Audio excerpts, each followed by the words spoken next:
Hello, my dear friends. Hello, my dear listeners. How are we all? I hope that we are doing our best to serve our duties with utmost honesty and love, and we are going to be successful in this sadhana with the blessings of our parents, with the ahetuki kripa of our Guru, and as per the will of Almighty.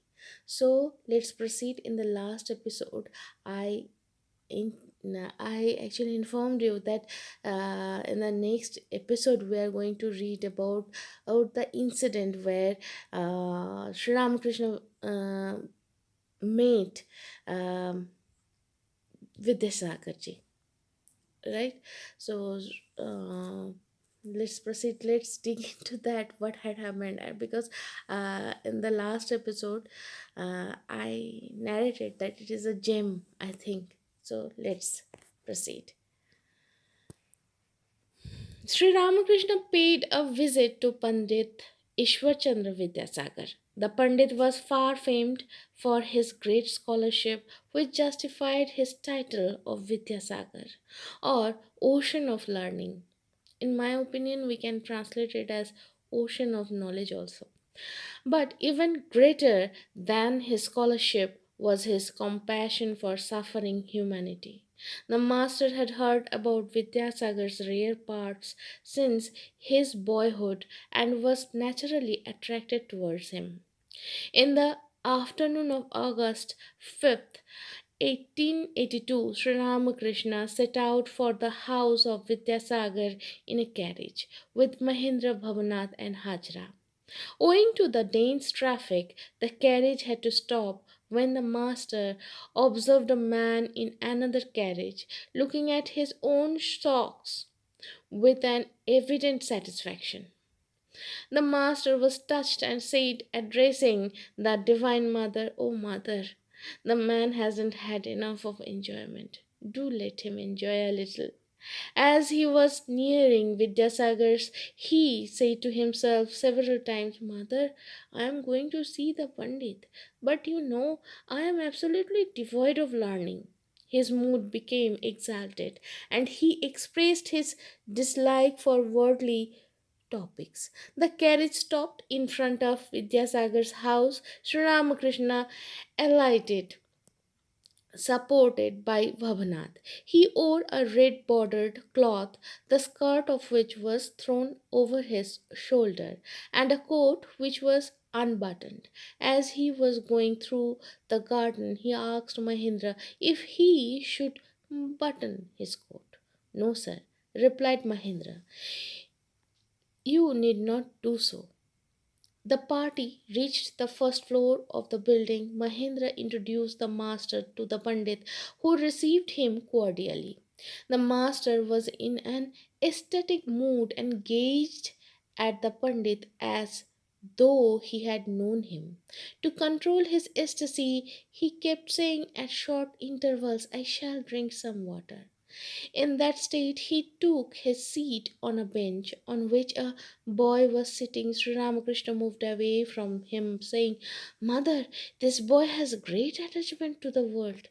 Vidyasagar ordered some drinking water, and learning that Sri Ramakrishna had no objection to sweetmeats, brought some. Sri Ramakrishna and the devotees helped themselves. Praising a boy who sat before him, the master said to Vidyasagar, "This is a good boy with plenty of virtues in him, like the river Falgu, which looks like a bed of sand, but when slightly dug, exposes to view a stream of water running underground." Then he addressed Vidyasagar with a smile. "Today I am before the ocean. Up to now I have seen only canals and streams, or at best rivers. But today I see the ocean." Vidyasagar replied back, "Then, sir, be pleased to take some salt water from it." "No, no, you are not an ocean of that kind. You are not an ocean of avidya or ignorance, but of vidya or knowledge." He laughed and continued, "You are the ocean of milk spoken of in the Puranas." "Well, sir," You may talk as you like. What you do is sattvika, unselfish work. It is the rajashika, active aspect of sattva. Compassion springs from sattva. The work that is done out of compassion is a rajashika work, no doubt.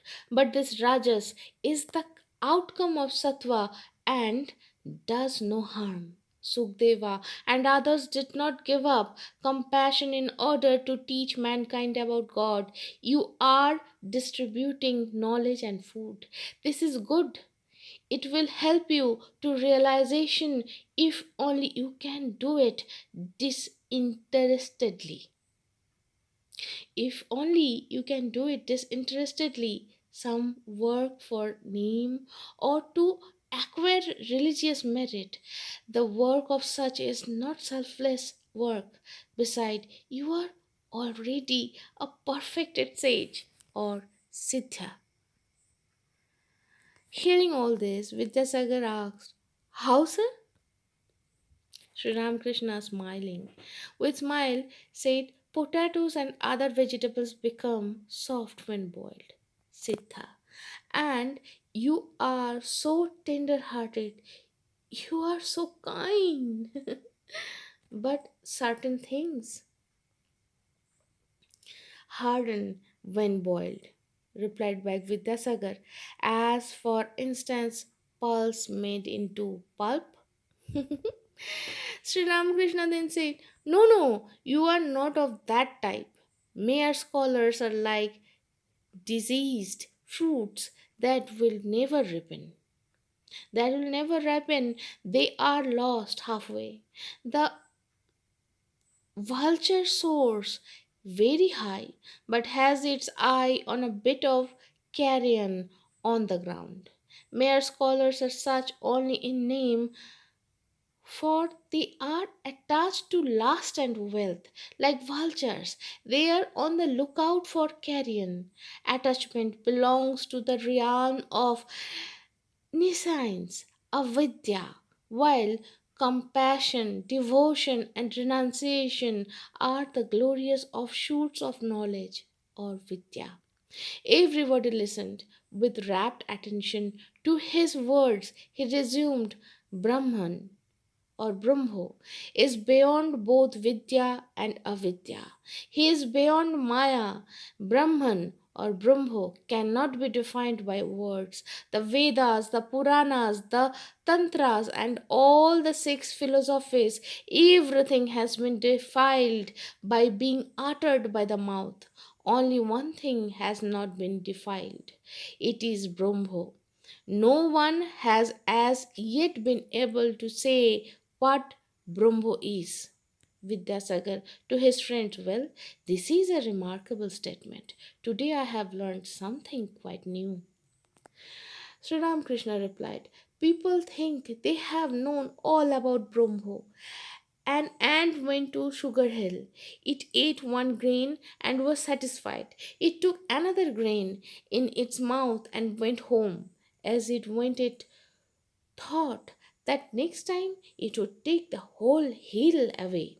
Men who are but insignificant creatures think like this. They do not know that Brahmo is beyond mind and speech. However great a man may be, he can never know God.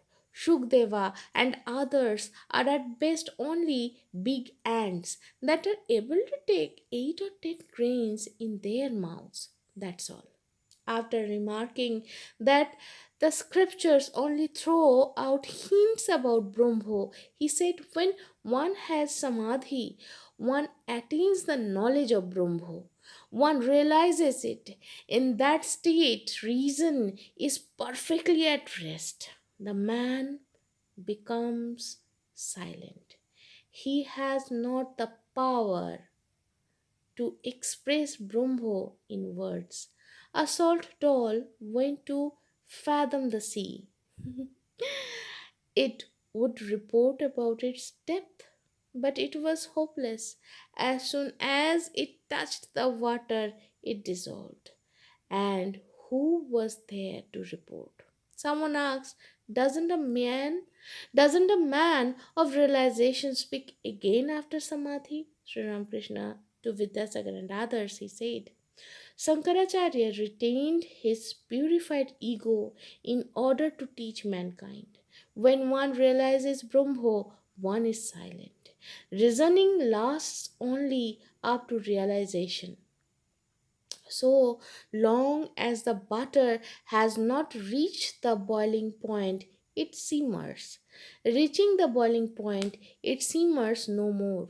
But when a kneaded flour cake is put into it, it again makes a noise, and when the cake is fried, it is again silent. Similarly, the man of realization comes down to a lower plane and talks in order to teach mankind.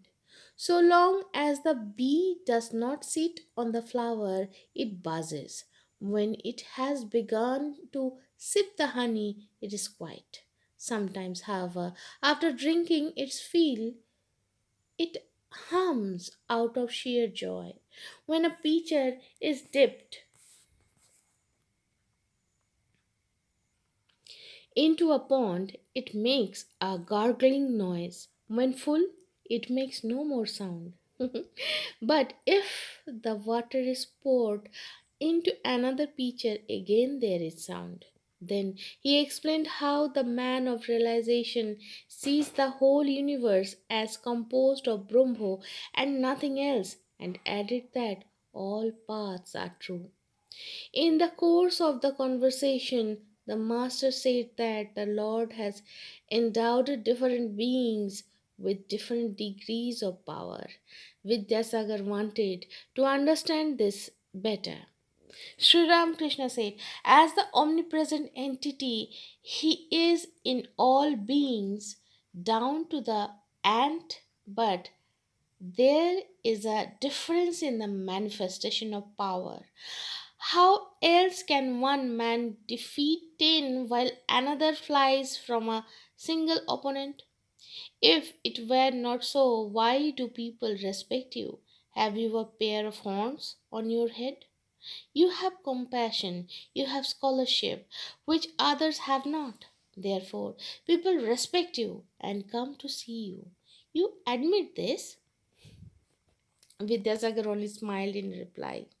Sri Ramakrishna continued, there is nothing in mere scholarship. One reads books to ascertain the means of attaining God. What does the Gita mean? What you get by repeating the word 10 times. If you repeat it, it becomes Gita, Gita, Gi, etc. That is Tyagi. Give up everything to try to realize God. Monk or householder, everyone must give up from the mind all attachment. Why does a man of realization concern himself with devotion? The answer is that the ego cannot be rooted out.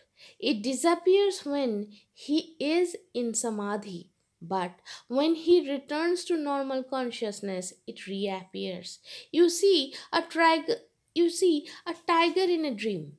When you awake, your heart still palpitates.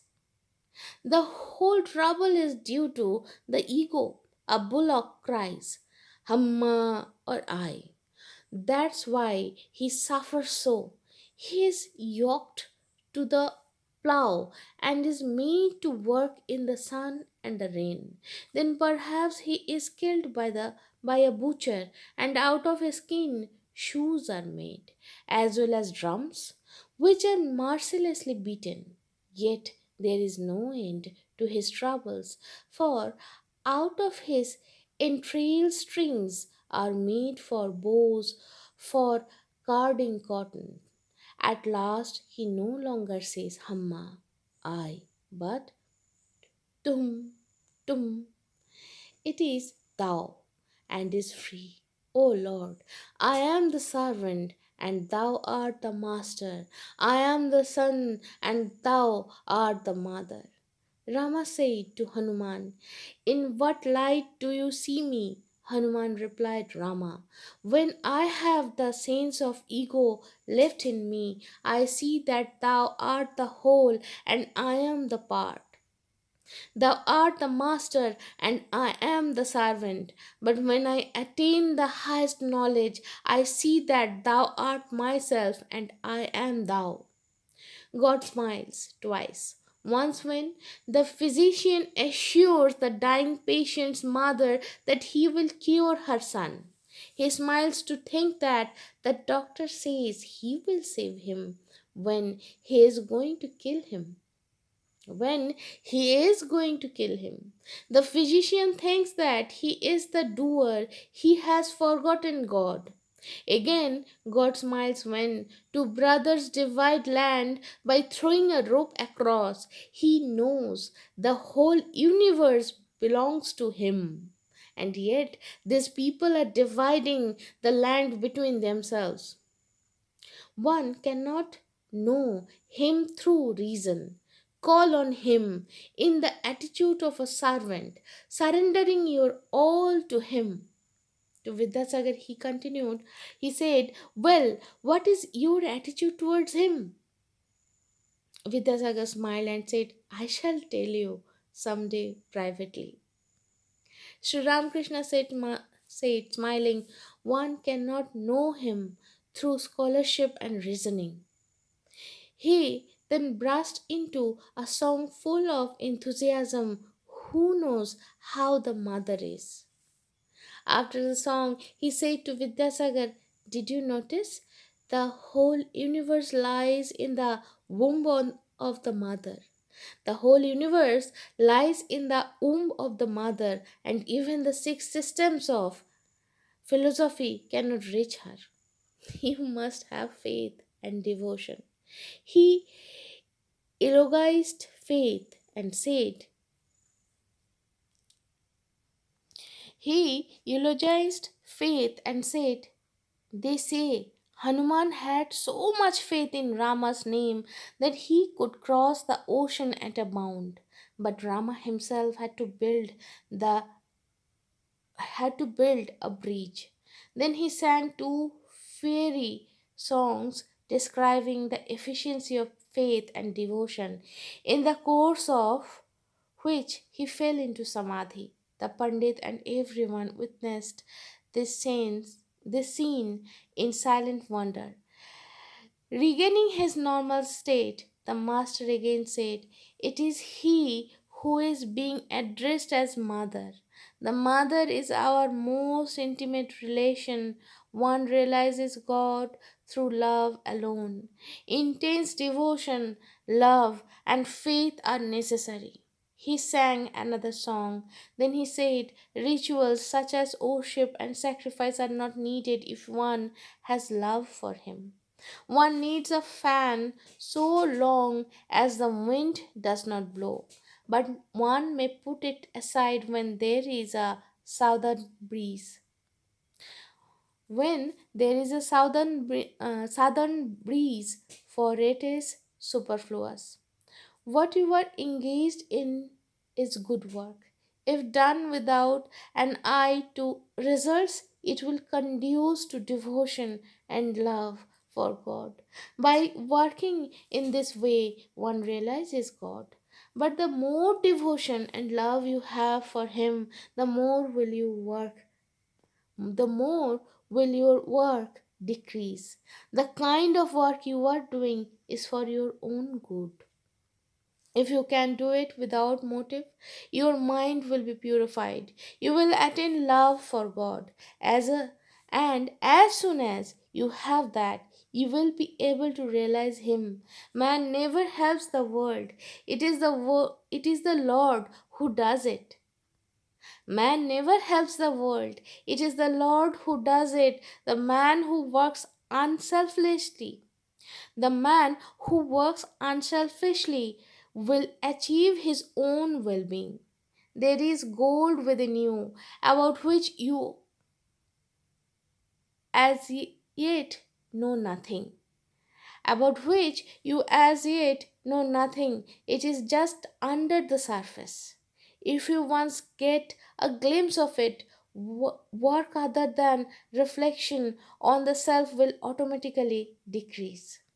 Work other than reflection on the self will automatically decrease. Go on. A woodcutter went to a forest in search of wood.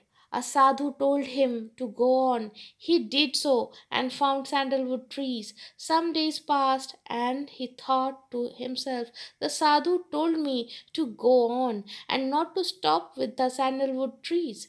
He went farther and came across a silver mine. After some days, he went still farther and found a gold mine. Farther on, he found diamonds and jewels. He became fabulously rich. By doing unselfish work, one gains love for God, and gradually, through His grace, one attains Him. One sees God and talks with Him, just as I am talking with you. The audience was spellbound. It was about 9 o'clock, and Sri Ramakrishna wanted to take leave. He addressed Vidyasagar with a smile. Well, you evidently know all this that I have said, only you don't recollect it all at this moment.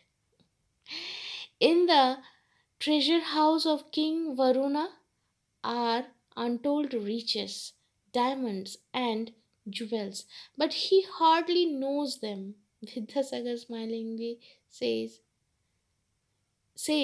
you may say so. Sri Ramakrishna, yes, many a rich man does not know his servant's name or even the whereabouts of precious things in his possession. Everyone was charmed with the conversation. Sri Ramakrishna said to Vidyasagar, please come once to see Rani Rashmani's garden. It is a delightful place. Vidyasagar agreed and he said, certainly, sir. You have been so kind in coming here, and it is my duty to return the visit. Visiting me? Please don't mention it. Why do you speak like that, sir? We are but fishing crafts. We are but fishing craft. We can sail in all waters, small streams as well as large rivers. But you are a ship, and maybe you will run around. Maybe you will run aground if you venture out. Vidyasagar only smiled. Sri Ramakrishna also was smiling. Then he said, but even a ship may go now. Yes, it is the rainy season. The master stood up. Vidyasagar rose to see him off. Sri Ramakrishna silently repeated the Lord's name on his fingers in an ecstatic mood, probably for the sake of the Pandit, and stepped into his carriage.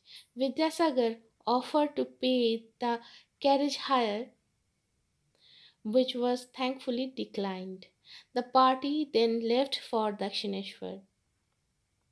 So, my dear friends, this is it how they met and what conversation conversation they had. This is a jewel. Um, Before starting the Bangla Anubad, I must say one thing. If I am correct, for only 4 or 5 days, or Mr. M met Sri Ramkrishna Paramhansa Dev, and with only those few meetings, he came to know such a wonderful knowledge, wisdom, that he wrote Sri Ramakrishna Kathamrita, right? And that Sri Ramakrishna Kathamrita is for us like the guidebook which we require, which we need to realize throughout our life. Then only maybe a little bit we can realize. So for us it takes one life or more than one life to realize that. And Shrim or Mr. M, he got all those things by only by within 1 week of time. And for and for Vidyasagar Mahasaya, he is the ocean of knowledge, right? All the Advaitavad, all the concepts of Upanishad are in nutshell was discussed within a single meeting between Ramkrishna Paramahansa Dev and Vidyasagar. That is the difference. Means he knew who is whose caliber is what, right? He knew the caliber of each and every person with whom he was meeting, and out of that he was just discussing in that way that if it is a bowl he is giving that much, if it is a bigger bowl or a pan he is going to give that, and if it is a ocean then he was discussing the basic or the actual knowledge.